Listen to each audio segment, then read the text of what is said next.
Ok, entonces vamos a hacer ahora nutrición hospitalaria. A ver.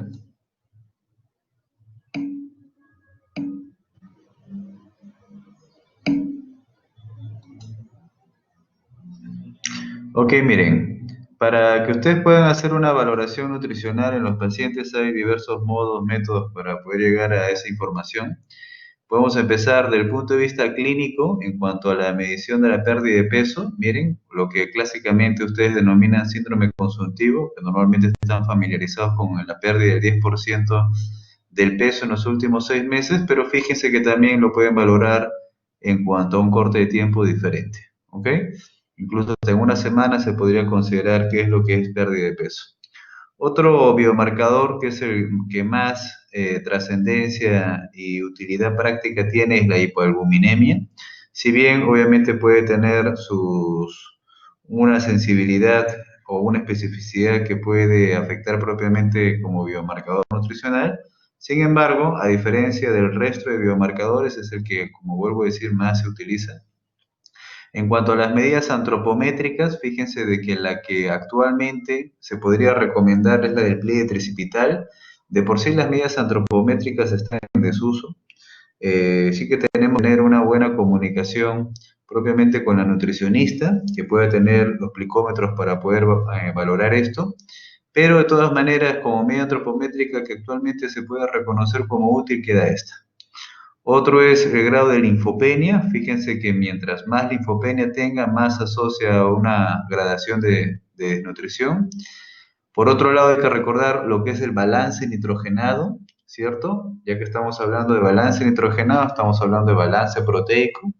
Y por lo tanto, ya que, tenemos que obtener la diferencia entre el ingreso y el egreso, hay que considerar proteica, hay que convertir la fracción de gramos de proteínas a la fracción de gramos de nitrógeno, por eso siempre lo dividimos por entre 6,25, que equivale al 16% de la masa corporal proteica total, que es lo que equivale a gramos de nitrógeno. Y a esto hay que restarle la cantidad que se elimina como nitrógeno proteico, en este caso medido ya sea en la orina, como urea, o también ahí podríamos agregarle lo de las heces. Muy bien. Otra forma de valorar esto es en cuanto a las encuestas dietarias. Fíjense, esto normalmente el médico a veces está un poco disociado, tiene que aliarse siempre con la nutricionista. Para eso tiene que hacer este tipo de encuestas, pero estaría muy bien que el médico también lo integre en algún momento, en la cual podemos hacer un recordatorio de 24 horas, que es en realidad el método más práctico, en la que solamente hay que preguntar al paciente lo que ha ingerido en el último día, solo de que puede tener también un sesgo de que el paciente, si es que ha tenido una baja ingesta, más bien el paciente puede tender a sobredimensionar la cantidad o lo contrario, ¿no? Si ha tenido una gran ingesta, más bien tiende a infradimensionarla. Así que puede tener un sesgo. Si uno quisiera hacer una valoración a partir de esto, no solamente de la distribución de los macronutrientes, sino también de los minerales o oligoelementos, que muy bien lo podemos calcular con estas encuestas, sí que necesitamos por lo menos un registro de una semana y sacar luego el promedio, ¿no? Muy bien.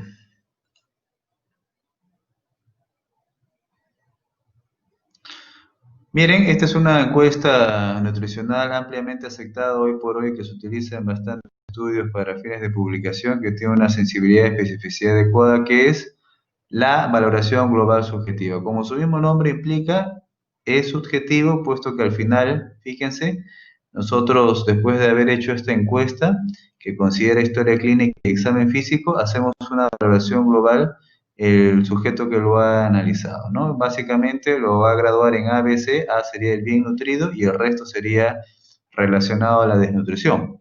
Por ejemplo, la valoración tipo B está relacionado a moderadamente desnutrido con sospecha de desnutrición, y el C es el que ya está severamente desnutrido. Así que el único eunutrido sería el tipo A. ¿Cómo llegamos a marcar A, B o C? Simplemente después de considerar todos los hallazgos que hemos obtenido en la encuesta de la valoración global subjetiva. Hay otras encuestas también, pero esta es muy práctica y aceptada por si acaso. ¿Ok?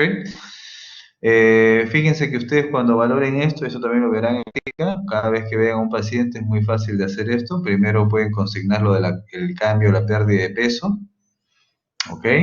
Ahí tienen que marcar o escribir cuánto ha cambiado. Luego los cambios en la ingesta alimentaria, si ha cambiado, básicamente en qué, para la dieta sólida, para la dieta líquida. Y otros hallazgos como los síntomas gastrointestinales que definitivamente estarán asociados con la desnutrición, si es que el paciente está con vómitos, diarrea, náuseas. Y otro factor que a veces, infortunadamente, siempre se ha dejado de lado cuando uno valora desnutrición, que es la capacidad funcional. Si un paciente no tiene una buena capacidad funcional, más bien eso es una manifestación clínica de que está con desnutrición crónica. Así es que la capacidad funcional sí se considera en esta encuesta y está muy bien, ¿no? Un paciente con un síndrome carencial crónico lo que va a tener es hipotrofia muscular y va a tener cada vez mayor dificultad para su desplazamiento. Y quinto, tiene que consignar la enfermedad. El diagnóstico primario, porque está hospitalizado, ya sea neumonía, etcétera, o la demanda metabólica. En forma global, podríamos decir que las enfermedades pueden tener un estrés leve, moderado, severo, ¿no? Severo, por ejemplo, es el paciente gran quemado, el paciente que está en trauma shock por politrauma, el paciente que tiene un traumatismo vértebromedular, pacientes con shock séptico, esos son ejemplos de pacientes con estrés severo, ¿ok? Si ustedes tienen una traqueobronquitis, probablemente eso sea un estrés leve, ¿ok? Y si estamos hospitalizados por una neumonía en un paciente joven, tal vez moderado. Entonces, uno va graduando, ¿ya? Según el estado de la enfermedad. No es que haya acá una orientación técnica exacta, teórica de enfermedad a tal grado de estrés. Y además porque los pacientes pueden tener otras comorbilidades, ¿no? Entonces, al final, sumando todo, uno tiene que graduar este tipo de estrés. Luego, el examen físico, veremos si ha habido de tejido graso, muscular, si es que hay edema, que en este caso estaría vinculado igual que la citis a la desnutrición. Y luego de haber marcado y valorado todo esto, simplemente marcaremos A, B o C. ¿Quién lo hace? El mismo sujeto a evaluar, por eso se llama valoración global subjetiva. Muy bien. ¿Cuándo se requiere una intervención nutricional? Cuando la valoración global subjetiva es tipo B o tipo C. ¿Por qué es importante tratarla? Fíjense, porque cuando se compara la persona que tiene malnutrición energético-proteica o desnutrición crónica, la que lo tiene propiamente tiene una mayor mortalidad. ¿Ok? Un paciente que tiene incluso desnutrición calórica proteica y se encuentra hospitalizado es un paciente que poco a poco tiene atrofia de las vellosidades intestinales. Esto normalmente favorece la translocación bacteriana y más bien favorece que el paciente sea más susceptible a una morbilidad infecciosa intrahospitalaria. Por eso es de que en forma global aumenta la mortalidad.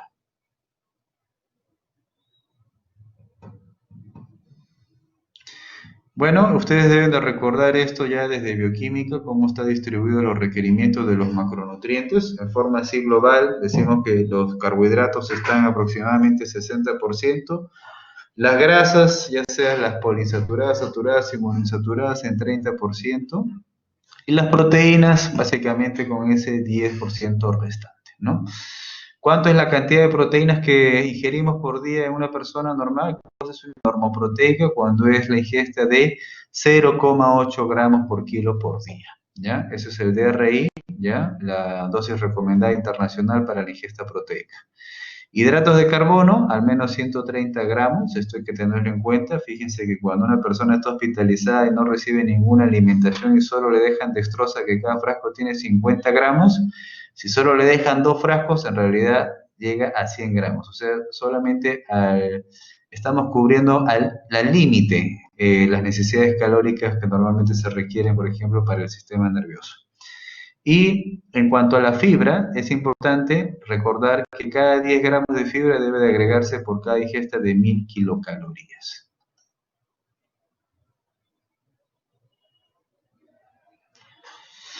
¿Cómo vamos a determinar las necesidades calóricas en los pacientes? Bueno, hay varias formas. Ustedes pueden calcularlo con la fórmula de Harris-Benny, sacar su aplicación, utilizarlo, multiplicarlo por el factor de estrés. Claro que ahora está, que es mucho más fácil ya que podemos utilizar estas aplicaciones, pero aún así estamos recurriendo a esta fórmula. Si lo queremos hacer de una forma ya que requiere una intervención un poco más invasiva, como lo hacen en la unidad de cuidados intensivos, lo podría hacer a través de la actimetría indirecta. ¿Ok? Sin embargo, esto requiere de un dispositivo, es caro y solamente se utiliza en esas condiciones de los pacientes.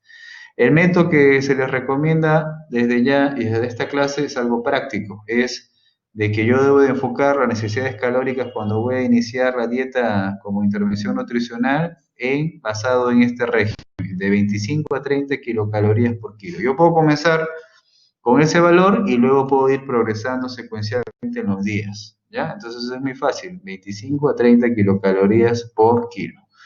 Puede ser que haya otras fórmulas, bueno, esta es la de Harris Benedict, fíjense, que puede variar en hombres y mujeres. Incluso pueden compararlo, pueden calcularlo con esta y luego con la otra que es recomendada, que es la que les estoy diciendo que es simplificada. Acá hay otra, por ejemplo, recomendada por la ADA, ¿ok? La Asociación Americana de Diabetes.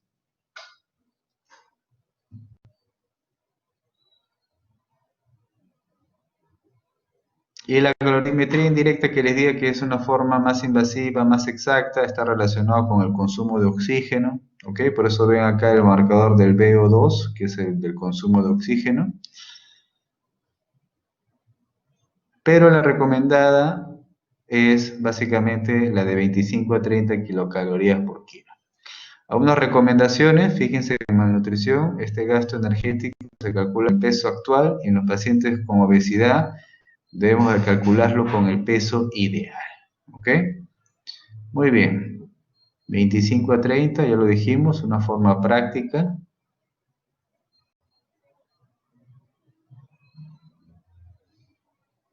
Entonces hay que considerar también el momento de la intervención. Esa reposición calórica que se le puede dar a un paciente puede también, hay que considerar según cada caso. En los pacientes que tienen trauma, que propiamente la investigación empezó a partir del paciente traumatizado por un politrauma, es un paciente que tiene dos fases, una fase EP inicial y una fase flow, una fase que ocurre después. Entonces la fase EP, como están viendo acá, ocurre inmediatamente después del trauma, dura hasta 48 horas y luego le sigue la fase flow. La fase EP, como están viendo acá, es una fase hipometabólica y la fase flow más bien es hipermetabólica. ¿Por qué tengo que tener en cuenta este dato en un paciente con politrauma? Miren, en la fase hipometabólica los pacientes pueden tener disminución del gasto cardíaco, del consumo de oxígeno, de la disminución de la presión arterial, de la temperatura corporal, del metabolismo en general. Entonces, en esta fase, que es hipometabólica, si yo le ofrezco una gran cantidad de kilocalorías al paciente, lo que le estoy agregando es un grado de estrés por esa sobrecarga de kilocalorías cuando su estado orgánico del paciente es hipometabólico. Yo tendría que hacer eso cuando el paciente más bien ya esté en una fase hipermetabólica, cuando ya tiene mayor consumo de energía y de gasto energético. Y en efecto, eso lo haremos recién en la fase flow, cuando ya hay descarga de corticoides, de catecolaminas, de glucagón, entonces recién ahí yo debería de intervenir aumentando más la carga calórica. Por eso, en forma general, esto si bien se aplica en el trauma, en forma general, cuando yo voy a iniciar la dieta a un paciente, yo empiezo con un régimen calórico bajo, ¿no? De 15 a 30 kilocalorías, y luego ya puedo ir subiendo proporcionalmente hasta llegar a un régimen calórico de mantenimiento, por ejemplo. Para eso ustedes tendrán que evolucionar diariamente al paciente. Entonces, hay situaciones donde claramente está incrementado el gasto energético. Hay pacientes que son hipercatabólicos, como ya les dije. Por ejemplo, el paciente con shock séptico. Entonces yo tendré que ir aumentando evidentemente poco a poco el régimen calórico que voy a indicar. Si estoy empezando entre 25 a 30, rápidamente luego tendré que ir a 30, 35 kilocalorías por kilo, porque el paciente está hipercatabólico. Cuando recién voy a iniciar, más bien empiezo de menos y de ahí voy ascendiendo. Otro dato a recordar, que esto en la práctica a veces no se calcula, pero es el balance nitrogenado.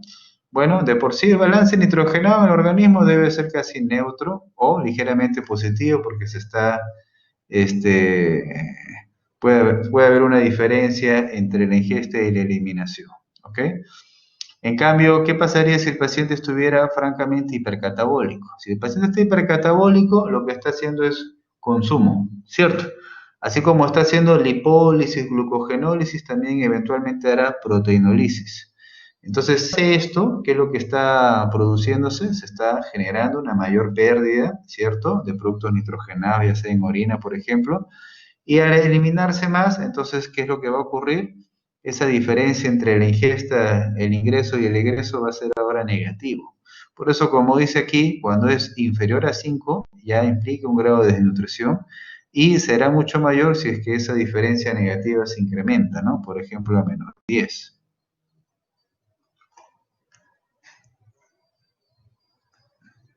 Miren, acá es un ejemplo de cómo se incrementa la excreción de productos nitrogenados, propiamente productos del catabolismo endógeno, en las diferentes condiciones asociadas al estrés, ¿no? Infección, sepsis, injuria y finalmente paciente gran quemado, por ejemplo. Es importante recordar el balance nitrogenado, que en este caso sería negativo. Muy bien. En cuanto a las necesidades proteicas, si sé que el paciente está con un grado de estrés y está en hipermetabolismo y está haciendo un gran consumo de proteínas, ahí sí que tengo que ofrecerle entonces un mayor aporte proteico. Por eso es que fíjense, acá nuevamente separo estrés moderado y estrés severo. Y en este caso de estrés severo yo tendré que agregarle una mayor cantidad de proteínas. Y esto sí que lo puedo hacer desde que el paciente ingresa. O sea, en otras palabras, si estuviéramos en el día 1 de un paciente con politrauma, yo le tendría que dar una dieta hipocalórica, pero fíjense que y dieta hiperproteica, entre 1,5 y 2 gramos por kilo por día. En cambio, en el paciente con estrés moderado, entre 1 y 1,2 gramos, y el paciente sin estrés normoproteico, o sea, 0,8 gramos por kilo. Ok, ya habíamos dicho que en cuanto a la distribución fraccionada de los requerimientos proteicos, fíjense, menos de 10-15% sería la distribución normal. Si esto ya lo vamos incrementando entre 15 y 20%, es coincidente con el estrés moderado. Y si es más de 20%, si lo vemos desde el punto de vista de porcentaje, sería también una dieta hiperproteica, ¿no? Que en realidad nosotros la estimamos con los gramos por kilo por día. Esto también va a coincidir con una relación que se llama relación de kilocalorías no proteicas entre los gramos de nitrógeno. Esto tal vez lo vamos a ejercitar un poco ahora, claro que sí, en la práctica. ¿Ok? Así que vayan recordando o fijando este concepto que en realidad nos sirve para corroborar lo que nosotros vamos a prescribir. Entonces, fíjense la de kilocalorías, pero no proteicas. O sea, si por ejemplo tengo 3.000 kilocalorías no proteicas, simplemente le voy a restar las kilocalorías que le pertenecen a las proteínas y ya está. Kilocalorías no proteicas entre los gramos de nitrógeno. ¿Cómo saco eso, doctor? Bueno, ya lo dije al comienzo. ¿Qué cosa teníamos que hacer? Dividir la cantidad de proteínas que va a ingerir el paciente entre 6,25. Y ya está, gramos de nitrógeno.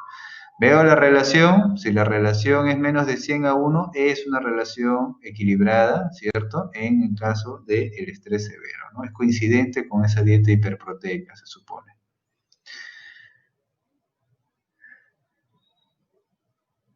Muy bien, entonces cuando hablamos de los tipos de nutrición a nivel hospitalario, porque obviamente todo esto está centrado a nivel hospitalario, tenemos dos tipos, la enteral y la parenteral.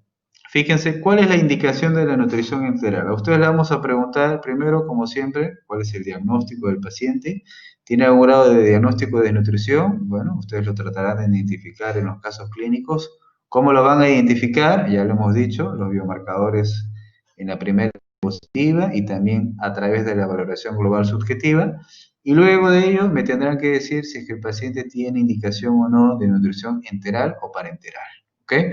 ¿Cuál es la indicación de nutrición enteral? Acá ya lo están viendo, paciente que no puede ya obtener una nutrición adecuada para satisfacer su demanda metabólica. Esa es la respuesta, ¿ok? Que el paciente, por ejemplo, tenga el Glasgow bajo, que tenga alguna enfermedad que le impida comer. Bueno, al final todo eso se resume en esto, que el paciente no logra no logra alcanzar una nutrición calórica o un régimen nutricional adecuado para satisfacer su demanda metabólica. Esa es la respuesta correcta, ¿ya? Porque a veces hay confusión. Por ejemplo, un paciente está comiendo, pero está súper desnutrido. Como está comiendo, pues nadie le hace nada, falsamente, erróneamente, y al final lo dejan desnutrido hasta que muere por alguna complicación de la desnutrición.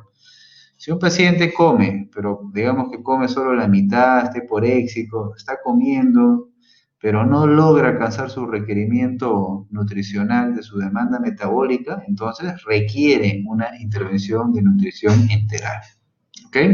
Obviamente nadie quiere estar con una sonda nasogástrica, pero acá estamos hablando de indicaciones médicas, es una nutrición, es terapia también la intervención nutricional. Y lo lógico es de que tenga que tener el tracto gastrointestinal totalmente con funcionamiento, ¿ya? ¿Cuándo indicar nutrición parenteral? Cuando el tracto gastrointestinal está no funcionante o hay una imposibilidad de utilizarlo, ¿no? Un paciente que ingiere cáusticos, un paciente con un problema propiamente que ha requerido una intervención quirúrgica gastrointestinal y que imposibilita propiamente la nutrición enteral, bueno, en ese caso pasamos a nutrición parenteral, ¿ok? Pero tiene que estar claro que el tracto gastrointestinal está disfuncionalizado, por si acaso. Antes, hace años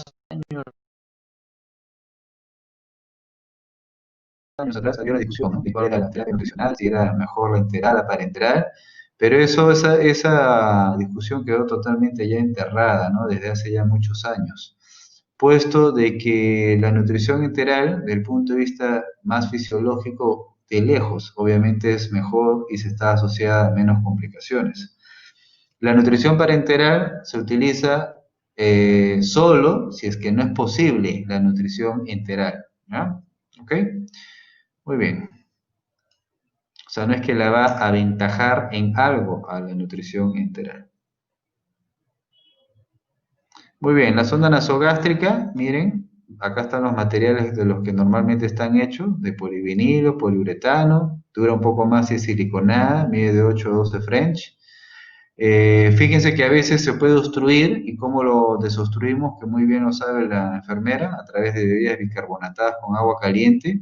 Algunos productos como la acetilcisteína la obstruyen, no hay que administrar fibra a través de la sonda.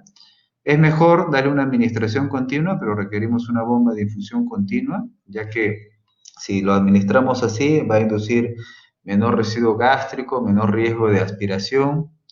Y la parte externa de la sonda, normalmente hay que hacerle un lavado, un aseado y también hay que vigilarlo con una marca. Puesto de que a veces la sonda se desplaza, ¿ok? Se desplaza hacia el duodeno, el paciente tiene drenaje biliar y ahí están haciendo falsas interpretaciones, no sé de qué cosa, de un problema biliar que no tiene nada que ver con el motivo de ingreso del paciente. Lo único que ha pasado es de que la sonda se ha desplazado, ya no está en el estómago donde debería estar, no está en la cámara gástrica, sino se desplazó. Entonces hay que marcar la sonda propiamente para evaluar dónde está la zona en la que normalmente previa a su ingreso por los orificios nasales para ver si es que se desplaza o no. Por el peristaltismo se puede desplazar obviamente. Si no tenemos la bomba de infusión, entonces utilizaremos una jeringa para administrar hasta 500 mililitros de la fórmula que hayamos indicado por toma. Y fíjense que lo mejor es fraccionarlo varias veces durante el día, ¿no? Acá dice teóricamente de 5 a 8, bueno, ya bastante estamos haciendo si lo fraccionamos al menos a 5 veces. Recuerden de que esto le va a dar de comer el técnico de enfermería, que normalmente está acostumbrado a darle, bueno, desayuno, almuerzo y cena, pero ya sabemos que eso no es lo recomendado, porque representaría un mayor volumen. Lo mejor es fraccionarlo por varias tomas y en menor volumen, ¿ok? Hay que pensar en el recurso humano que tenemos en el hospital, pero hay que esto equilibrarlo con la indicación médica. La jeringa es de 50 y fíjense que la velocidad en la que administramos la alimentación debe ser de 20 a 30 mililitros por minuto, o sea, debe ser lento. A veces, ¿qué es lo que hacen? Llegan a la jeringa y en la práctica vemos que lamentablemente administran el alimento a gravedad. como que ustedes agarran la botella y la voltean directamente así para que ustedes ingieran agua, ¿no? Entonces, eso no es fisiológico, ¿ya? Entonces, no puede ser a gravedad, ¿no? Debería ser a través de la presión del émbolo y lentamente. Por eso, para obviar estos problemas, evitar luego las neumonías aspirativas que a veces se ven, deberíamos utilizar de preferencia infusión continua, conseguir una bomba. Y si no, fraccionado y en varias tomas. Muy bien, si el residuo gástrico es mayor al 50% de la que ingresa, recién ahí sospecho que el paciente probablemente tenga un milio, antes no. ¿Ok? Si el paciente solamente tiene un volumen de 1000 y ha eliminado 200, no tiene por qué estar haciendo diagnósticos de hilio, llamar al cirujano, nada de eso.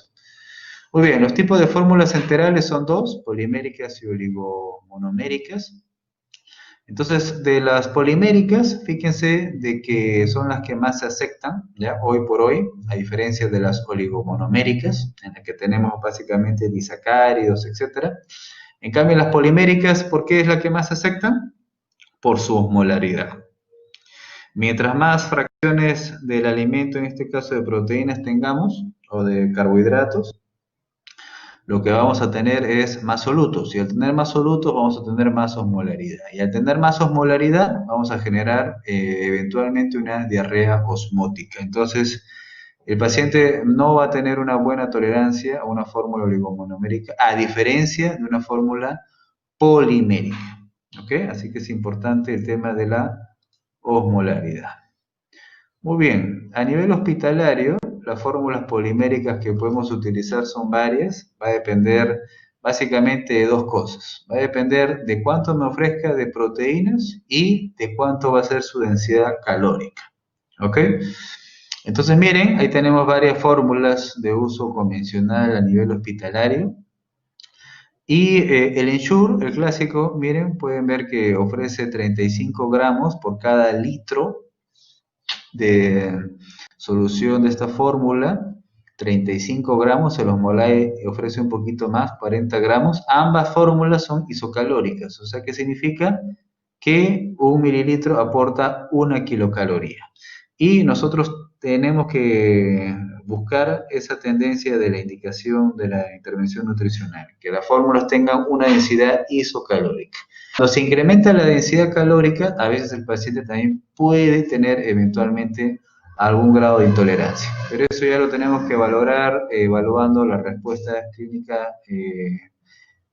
durante la evolución del paciente. Otras fórmulas, miren, aportan un poco más de proteínas como el Pulmocare y otras mucho más como el Nepro, hasta 70 gramos y tiene una mayor densidad calórica. ¿En qué pacientes me interesa tener una mayor densidad calórica? En aquellos en las que no le puedo administrar tanto volumen, pero sí tengo que darle calorías, ¿no? ¿Quiénes son esos pacientes?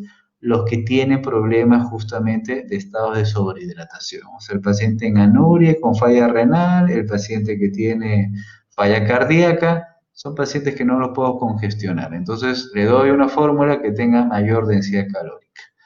En general, estas fórmulas, si bien tienen estos nombres comerciales, Pulmocare, todos piensan en el pulmón, Nepro, piensan en el riñón, en realidad poco ahorita nos preocupa sobre el nombre que tengan acá escrito, lo que nos interesa es cuánto aportan de gramos de proteína y cuánto es su densidad calórica. O sea, ¿qué significa? Que yo puedo estar tratando a un paciente con falla cardíaca y a lo mejor le estoy dando el Nepro. ¿Por qué? Porque lo que interesa no es el nombre que dice acá en la lata, sino es qué es lo que me está aportando propiamente en lo que yo necesito ahora, que es la gradación de gramos de proteínas y las kilocalorías. Claro está de que habrá algunas variantes, obviamente, ¿cierto? Dependiente de cada producto, que ahorita no es tan relevante tenerlo en cuenta. Por ejemplo, en la fórmula hepática, en los pacientes cirróticos, aumentará más la concentración de aminoácidos ramificados y menos la de aromáticos, ¿no? Claro que sí, puede haber eso también.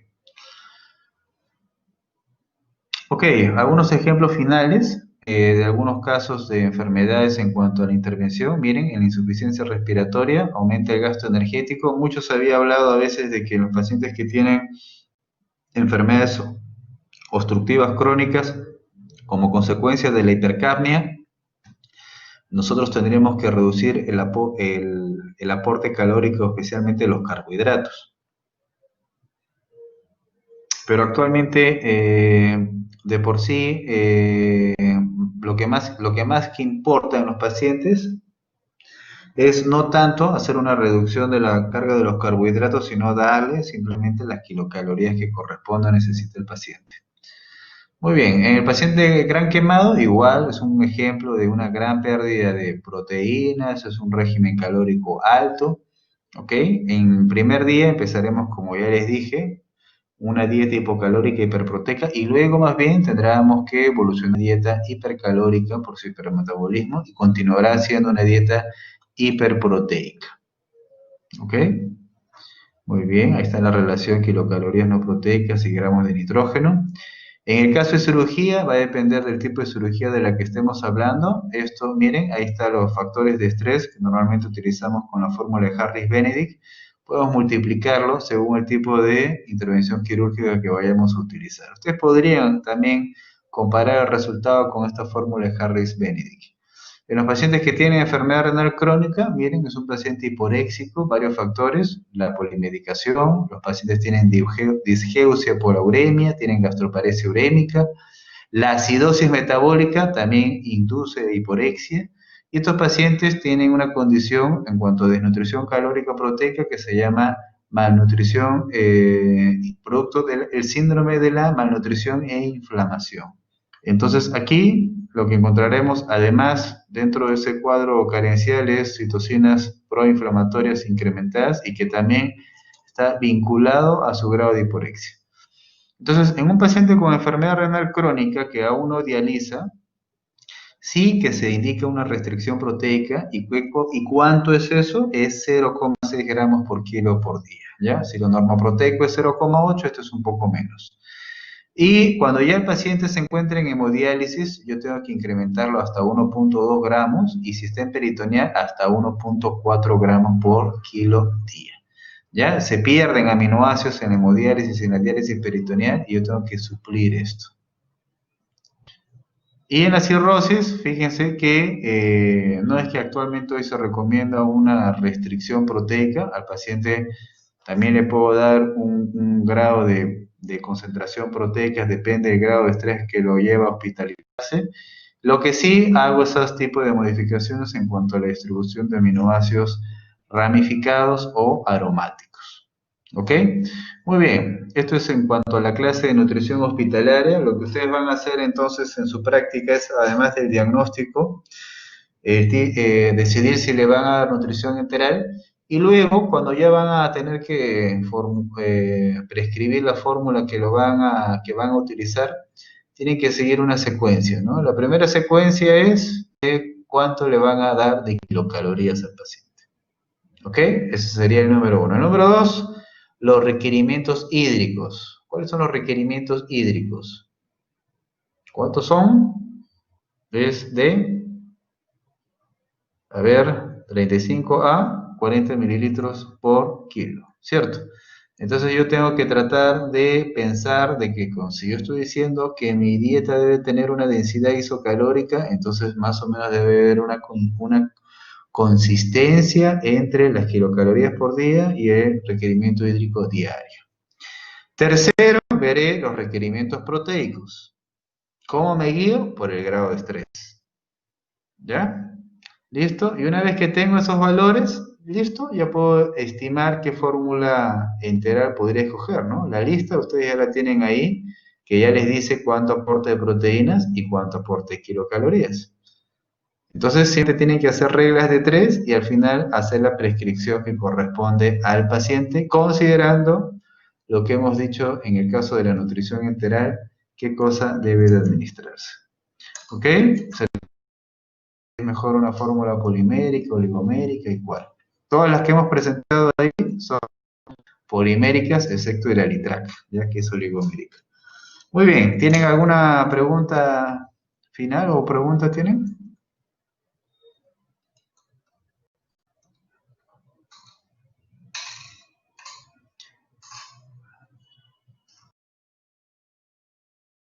El blanco está bien problemático.